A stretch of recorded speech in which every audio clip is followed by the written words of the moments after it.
Hello student.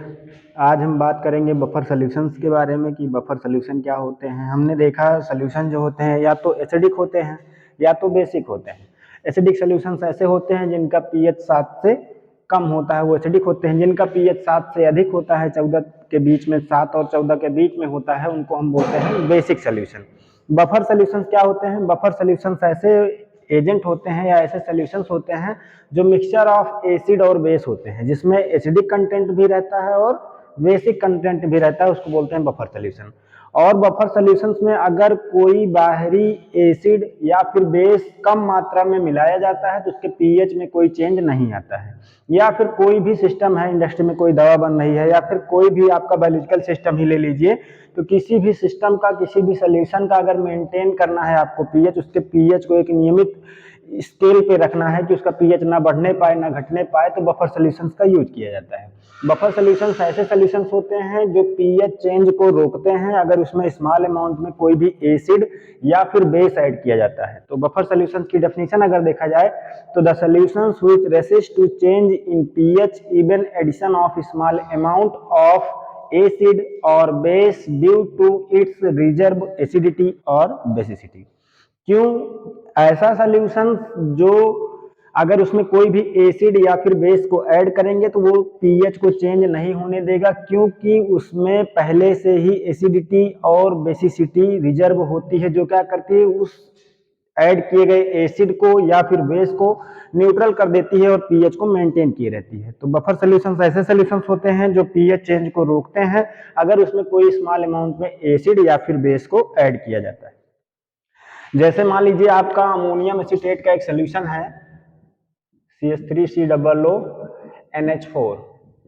Ammonium acid का एक solution है। अगर इसमें आप स्मॉल मात्रा में, थोड़ी मात्रा में आप HCl मिला देते हैं तो इसके पीएच में कोई चेंज नहीं आएगा।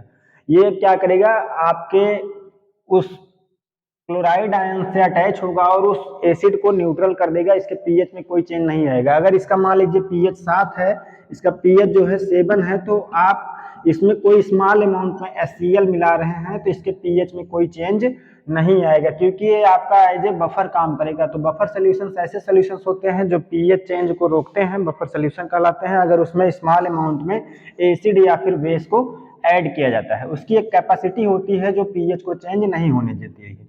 और बफर सॉल्यूशंस की ऐसी इफिकेसी जो पीएच चेंज को रोकती है, बफर कैपेसिटी कहलाती है।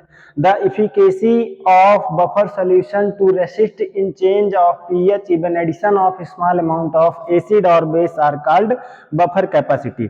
बफर की वह शक्ति, वह पावर, वह उसकी कैपेसिटी या इफिकेसी जो पीएच चेंज होने से रोकती है, बफर कैपेसिटी कहलाती है। उसका एक फार्मूला भी होता है जिसमें आपका बीटा इज इक्वल टू होता है delta B upon delta pH. इसका एक फार्मूला होता है delta B upon delta pH, जिसको यहाँ पे आपका बीटा जो होता है ये बफर कैपेसिटी होती है, डेल्टा बी जो होता है ये ग्राम इक्विवेलेंट वेट होता है एसिड या बेस का। जो स्ट्रॉन्ग एसिड या बेस किसी भी बफर सोल्यूशन में मिलाया जाता है तो उसके पीएच में चेंज लाने के लिए जो स्मॉल अमाउंट ऑफ एसिड या फिर बेस मिलाया जाता है उसको डेल्टा बी बोलते हैं।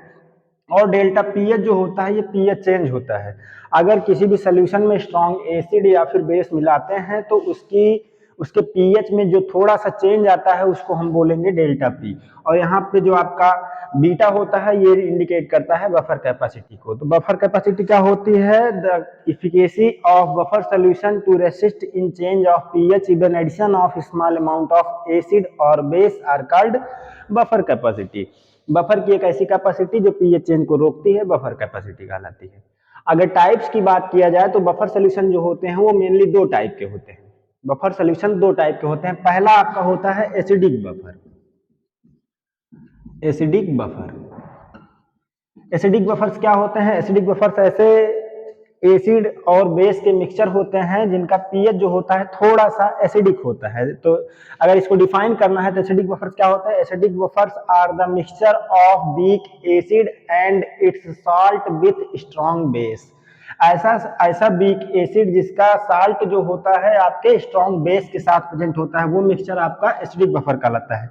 जैसे कोई भी आप वीक एसिड ले लीजिए तो CH3COOH, मान लो हम एसिटिक एसिड ले लेते हैं CH3COOH एसिटिक एसिड, और इसका कोई हम मिक्सचर ले लेते हैं, साल्ट ले लेते हैं मिक्सचर का जो स्ट्रॉन्ग बेस से मिलके बना हुआ है। मान लो CH3COONA ले लेते हैं, सोडियम एसीटेट ले लेते हैं, तो ये जो मिक्सचर कहलाता है, ये मिक्सचर आपका कहलाएगा acidic buffer. Acidic buffer weak acid और उसके साल्ट का स्ट्रॉन्ग बेस के साथ जो मिक्सचर होता है वो एसिडिक बफर्स कहलाता है। Acidic buffers are the mixture of weak acid and its salt with strong base. Strong base यहाँ पे आपका NaOH है, सोडियम हाइड्रोक्साइड है, जो आपके एसिडिक एसिड के साथ रिएक्ट किया है और सोडियम एसीटेट का साल्ट बनाया है इस वीक एसिड के साथ। इस मिक्सचर को हम बोलेंगे एसिडिक बफर। दूसरा बफर जो होता है उसको हम बोलते हैं बेसिक बफर। अब बेसिक बफर्स ऐसे सॉल्यूशंस होते हैं जिनका पीएच जो होता है थोड़ा सा बेसिक नेचर का होता है, आपके बेसिक बफर कहलाएंगे। बेसिक बफर जो होते हैं, basic buffers, these are the mixture of weak base and its salt with strong acid. ये ऐसे सॉल्यूशंस होते हैं या ऐसे मिक्सचर ऑफ कंपोनेंट होते हैं जिसमें आपका वीक बेस जो होता है वो स्ट्रॉन्ग एसिड के साथ साल्ट बनाता है, उस मिक्सचर को हम बोलते हैं बेसिक बफर। इसका अगर एग्जांपल देखा जाए तो जैसे मान लो हम कोई भी वीक एसिड ले लेते हैं, अमोनियम हाइड्रोक्साइड ले लेते हैं, इसका अगर मिक्सचर देखा जाए तो अमोनियम क्लोराइड, ये जो मिक्सचर होगा अमोनियम हाइड्रोक्साइड और अमोनियम क्लोराइड, ये मिक्सचर आपका कहलाएगा बेसिक बफर का एग्जांपल। तो basic buffer are the mixture of weak base and its salt with strong acid. अगर कोई भी वीक बेस आपके स्ट्रॉन्ग एसिड के साथ मिक्सचर बनाता है और जो मिक्सचर का सोल्यूशन बनता है, जो आपका फॉर्मेशन होता है उस बफर सोल्यूशन का, उसको हम बोलते हैं बेसिक बफर सोल्यूशन। और एसिडिक बफर सोल्यूशन जो होता है, ये ऐसे सोल्यूशंस होते हैं जिनमें आपका mixture of weak acid with its salt and strong base, strong base के साथ जब कोई भी सोल्यूशन आपका मिक्सचर बनाता है तो उसको हम बोलते हैं एसिडिक बफर। तो बफर्स जो होते हैं वो मेनली दो टाइप के होते हैं, एसिडिक बफर और बेसिक बफर। ये तो कॉमन सा थोड़ा सा इंट्रोडक्शन रहा कि बफर सॉल्यूशंस क्या होते हैं, इनका रोल क्या होता है। तो बफर सॉल्यूशंस आपने समझा, ऐसे सॉल्यूशन जो पीएच चेंज को रोकते हैं। अब इनका यूज क्या है, किसी भी सॉल्यूशन को प्रिजर्व करके रखना है, वो सॉल्यूशन आपका खराब ना होने पाए इंडस्ट्री में, तो बफर सॉल्यूशंस का यूज किया जाता है। किसी भी सॉल्यूशन के पीएच को मेंटेन करना है तो आपका बफर सॉल्यूशन यूज किया जाता है। कोई भी दवाएं बनाई जाती हैं तो जो आपकी बॉडी का पीएच होता है उस पीएच के हिसाब से ड्रग्स के पीएच को मेंटेन करने के लिए आपका बफर सॉल्यूशन यूज किया जाता है। ये तो रहा बाहरी यूज।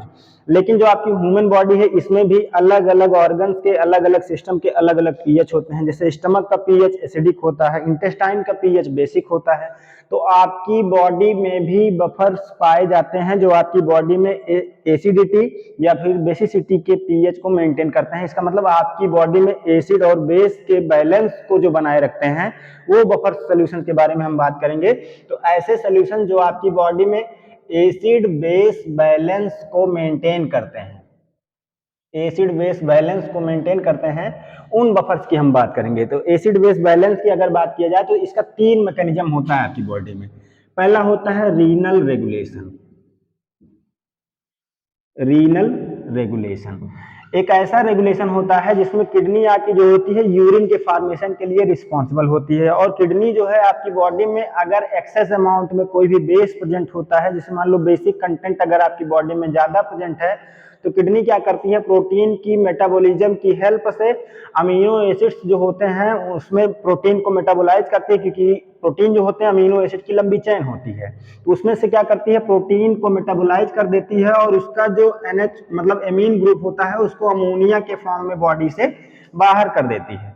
इसका मतलब अगर आपकी बॉडी में बेसिसिटी ज्यादा बढ़ जाती है तो ये क्या करती है, अमोनिया का फॉर्मेशन करती है और उसको बॉडी से बाहर निकाल देती है। तो ये रीनल रेगुलेशन कहता है कि जिसमें किडनी रिस्पॉन्सिबल होती है। किडनी वाटर को ये आपका ब्लड का जो प्लाज्मा पोर्शन होता है उससे फिल्टर कर देती है और ज्यादा अमाउंट में एसिडिटी या बेसिसिटी जो होती है उसको रेगुलेट करती है, कंट्रोल करती है। तो ये रीनल रेगुलेशन हो जाता है। दूसरा आपका रेस्पिरेटरी रेगुलेशन होता है, रेस्पिरेटरी रेगुलेशन।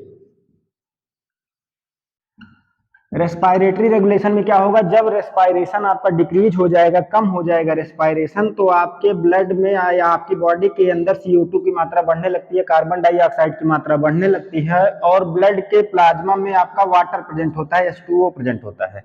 तो ये वाटर आपके CO2 से रिएक्ट करता है और बना लेता है H2CO3, कार्बोनिक एसिड बना लेता है। तो ये आपका जब आपके अंदर रेस्पायरेशन डिक्रीज होता है, कम होता है, तो CO2 की मात्रा बढ़ जाती है, और CO2 आपके ब्लड में जो प्लाज्मा में वाटर प्रेजेंट होता है उस वाटर से रिएक्ट करता है और कार्बोनिक एसिड बना लेता है। और ये कार्बोनिक एसिड फिर आपका डिसोसिएट होता है, टूटता है, ये आपका H+ आयन और बाइकार्बोनेट आयन में टूट जाता है। H+ आयन और बाइकार्बोनेट में आयन में टूट जाएगा। और जब भी आपकी बॉडी में H+ आयन की संख्या बढ़ती है, तो आपको बताया गया था कि एसिड ऐसे कंपाउंड होते हैं जो जलीय विलयन में H+ आयन देते हैं। इसका मतलब यहाँ पे कार्बोनिक एसिड जो है वो एज एसिड रिएक्ट करेगा और आपकी बॉडी में H+ की कंसंट्रेशन को बढ़ा देगा। ये H+ जाके आपका क्लोराइड आयन से रिएक्ट करेगा और यहाँ पे HCl का फॉर्मेशन कर देगा, एसिडिटी बढ़ जाएगी। अगर यही सोल्यूशन आपके अंदर एसिडिटी ऑलरेडी पहले से बढ़ी होती है, तब ये दोनों आपस में रिएक्ट करते हैं और फिर से बाइकार्बोनेट आयन बना देते हैं, H2CO3 बना लेते हैं, और ये फिर से आपका डिसोसिएट हो जाता है CO2 में, CO2 फिर बाहर निकल जाता है और वाटर कंटेंट आपके ब्लड में प्रेजेंट रहता है। तो ये जो चैन चलती रहती है, इसमें आपका रेस्पायरेटरी सिस्टम जो है वो भी एसिडिटी या फिर बेसिसिटी को रेगुलेट करता है। ये रेगुलेशन जो कहलाता है आपका रीनल रेगुलेशन कहलाता है। अगर रेस्पायरेशन डिक्रीज होता है तो आपका जो CO2 होता है वो ब्लड में आपका जो वाटर प्रेजेंट होता है वाटर से रिएक्ट करता है, कार्बोनिक एसिड बनाता है, कार्बोनिक एसिड डिसोसिएट होता है, H+ आयन की कंसंट्रेशन बढ़ा देता है, एसिडिटी बढ़ जाती है। और अगर एसिडिटी ज्यादा बढ़ जाती है तो यही H+ आयन आपके बाइकार्बोनेट आयन से रिएक्ट करता है और फिर से कार्बोनिक एसिड बनाता है, और यहाँ पे कार्बन डाइऑक्साइड बाहर निकल जाती है और वाटर कंटेंट जो होता है ब्लड में प्रेजेंट रहता है। ये रेगुलेशन जो कहलाता है ये आपका रीनल रेगुलेशन कहलाता है। एक रेगुलेशन और होता है जो आपकी बॉडी में चलता रहता है, जो आपकी बॉडी के एसिड या बेस बैलेंस को मेंटेन करता है, जिसको हम बोलते हैं बफर रेगुलेशन। तीसरा वाला जो होता है इसको हम बोलते हैं बफर रेगुलेशन। तो आपकी ह्यूमन बॉडी के अंदर भी बफर सॉल्यूशंस पाए जाते हैं जो आपके बॉडी के एसिड या बेस के बैलेंस को मेंटेन करते हैं, इसको बफर रेगुलेशन कहलाते हैं। इसमें भी 3 टाइप का होता है। पहला आपका carbonic acid and bicarbonate buffer होता है, carbonic acid and bicarbonate buffer, bicarbonate buffer. ये जो बफर सिस्टम होता है आपके ह्यूमन बॉडी में प्रेजेंट होता है, इसमें क्या होता है, जो आपका कार्बोनिक एसिड है, कार्बोनिक एसिड जो होता है, अगर आपकी बॉडी में वाटर कंटेंट, मान लो ये तो वाटर कंटेंट प्रेजेंट ही रहता है, CO2 से वाटर रिएक्ट करता है और आपका बनाता है कार्बोनिक एसिड। यही कार्बोनिक एसिड जब आपका आपस में टूटता है तब आपका H+ आयन देता है और बाइकार्बोनेट आयन देता है। बाइकार्बोनेट और H+ आयन दिया, ये H+ आयन आपके क्लोराइड आयन से रिएक्ट करता है और यह Cl बनाता है, और ये वाला आपका बाइकार्बोनेट आयन फ्री फॉर्म में घूमता रहता है। और अगर एसिडिटी ज्यादा बढ़ जाती है तो यही आपका बाइकार्बोनेट आयन रिएक्ट करता है और फिर से कार्बोनिक एसिड में कन्वर्ट हो जाता है। इसका मतलब कार्बोनिक एसिड जो होता है वो बाइकार्बोनेट में कन्वर्ट होता है, फिर बाइकार्बोनेट जो होता है हाइड्रोजन आयन से रिएक्ट करता है और आपका फिर से कार्बोनिक एसिड बना लेता है। ये जो बफर सोल्यूशन होता है बाइकार्बोनेट और कार्बोनिक एसिड के बीच का अगर रिलेशन देखा जाए तो यहाँ पे जो आपका कार्बोनिक एसिड है मतलब कि H2CO3 है, अगर आपके ब्लड में एसिडिटी बढ़ी हुई है तो ये आपका टूटेगा पहले H+CO3 माइनस में, और जो H+ की मात्रा बढ़ी हुई है इससे फिर आपस में रिएक्ट करके आपका कार्बोनिक एसिड बना देगा, और ये कार्बोनिक एसिड जब बनेगा तो ये फिर से डिसोसिएट हो जाएगा, आपका टूट जाएगा, CO2 का फॉर्मेशन कर देगा, कार्बन डाइऑक्साइड का फॉर्मेशन कर देगा और H2O का फॉर्मेशन कर देगा।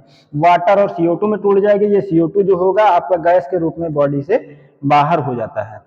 तो कार्बोनिक एसिड जो होता है ये क्या करता है, वाटर और CO2 का फॉर्मेशन कर देता है, जो एक्सेस अमाउंट में H+ आयन होता है उसको क्या करता है, अपने अंदर एब्जॉर्ब कर लेता है, न्यूट्राइल कर देता है आपके पीएच को।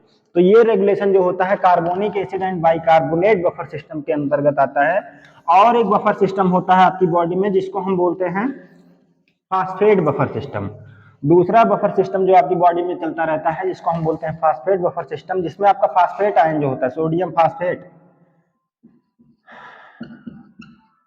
फास्फेट बफर सिस्टम, तो जो फास्फेट बफर सिस्टम होता है, इसमें अगर आपकी बॉडी में HCl की मात्रा बढ़ गई है, मान लो HCl की मात्रा बढ़ गई है, एसिड की मात्रा बढ़ गई है, फास्फेट बफर में क्या होगा, आपका Na2PO4 सोडियम फास्फेट, ये बफर पाया जाता है। आपकी बॉडी में सोडियम फास्फेट पाया जाता है। अगर आपके ब्लड में, आपकी बॉडी में HCl की मात्रा बढ़ गई है या डाइजेस्टिव सिस्टम में HCl की मात्रा बढ़ गई है, डाइजेशन में क्या है कि आपको पेप्टिक अल्सर हो गया, एसिड की मात्रा बढ़ गई है, तो ये सोडियम फास्फेट बफर जो होता है आपकी बॉडी में, ये इस एसिड से रिएक्ट कर लेगा और आपका बना देगा NaCl।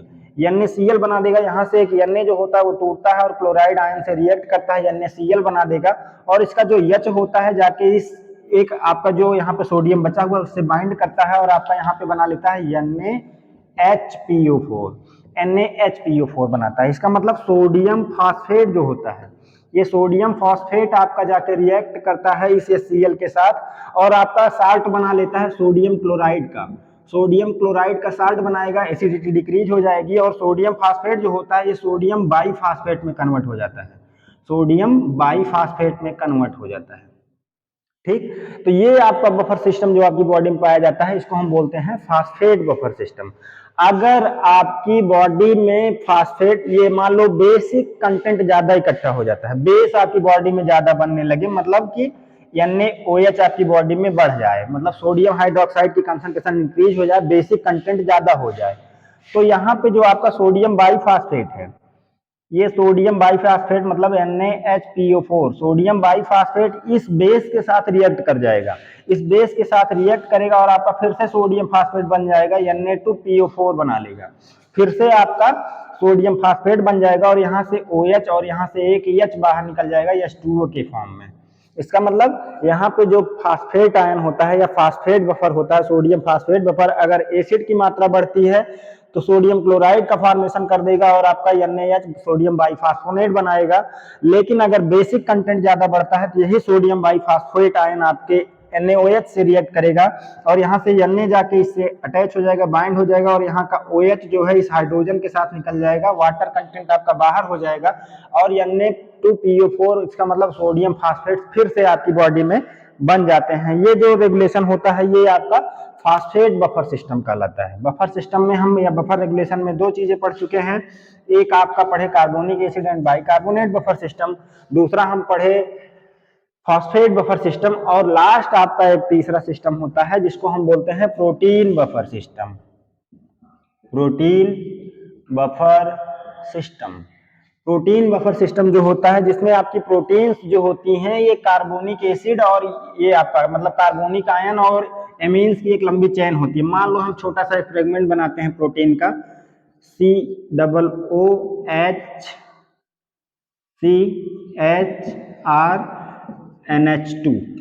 ये मान लो आपकी प्रोटीन की एक छोटी सी चेन है। अगर आपकी बॉडी में या Cl की मात्रा बढ़ती है, इसका मतलब हाइड्रोजन आयन की कंसंट्रेशन बढ़ जाती है, एसिडिटी बढ़ जाती है।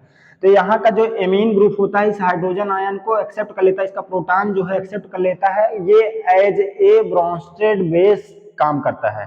ब्रॉन्स्टेड के अनुसार बेस ऐसे कंपाउंड होते हैं जो प्रोटॉन्स को एक्सेप्ट कर लेते हैं, ये प्रोटॉन्स को एक्सेप्ट कर लेगा और आपका COOH, यहाँ पे C हाइड्रोजन आयन और आपका एल्किल ग्रुप, यहाँ पे आपका NH3 हो जाता है।